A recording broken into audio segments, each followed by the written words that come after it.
جس میں سلمان خان اور سنجے دت اہم کرداروں میں ہیں، لیکن یہ دونوں اپنے روایتی فلمی انداز سے ہٹ کر ایک نئے اور پیچیدہ دنیا میں داخل ہو چکے ہیں، اسٹاک مارکیٹ کی دنیا۔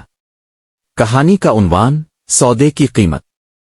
حصہ اول: خاموش بازار۔ ممبئی کے دفتری علاقے باندرا کارلا کمپلیکس BKC میں شام کے 7 بجے بھی روشنیوں کی چمک دھمک باقی تھی۔ بلڈنگ نمبر 7 کے پینٹ ہاؤس میں ایک شخص اپنی عادت کے برخلاف کافی دنوں سے خاموش بیٹھا تھا۔ سلمان خان، کبھی سنیما کا بادشاہ، آج کل سرمایہ کاری کی دنیا کا نیا کھلاڑی۔ یہ بازار فلمی دنیا سے زیادہ ظالم ہے، اس نے شیشے کی دیوار کے پار نیچے دیکھتے ہوئے کہا، جہاں لاکھوں کروڑوں کی سودے بازی ہو رہی تھی۔ اس کے ہاتھ میں ایک فائل تھی، ویدانتا ٹریڈنگ کارپوریشن، ایک ایسی کمپنی جو بظاہر سٹیل اور انرجی میں ڈیل کرتی تھی، لیکن اندر ہی اندر یہ کمپنی کچھ اور کھیل کھیل رہی تھی۔ حصہ دوم: واپسی کا سودا۔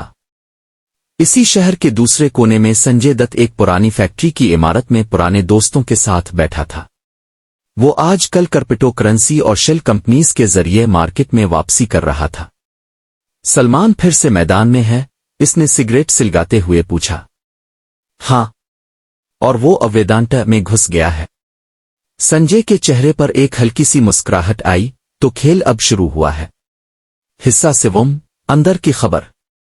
سلمان کے پاس ایک راز تھا، ویدانتا صرف ایک کمپنی نہیں بلکہ کئی سیاست دانوں، سرمایہ داروں اور جرائم پیشہ گروہوں کی منی لانڈرنگ کا ذریعہ تھی، اور سلمان اپنے باپ کے قتل کا بدلہ لینے کے لیے اس کمپنی میں داخل ہوا تھا۔ دوسری طرف سنجے دت، جس کا ماضی انڈرورلڈ سے جاڑا تھا، وہ جانتا تھا کہ ویدانتا میں ہاتھ ڈالنے کا مطلب ہے اپنی موت کو دعوت دینا۔ لیکن اب یہ صرف پیسہ آبدلہ نہیں تھا، اب یہ معاشی طاقت کا کھیل تھا۔ اگلا حصہ۔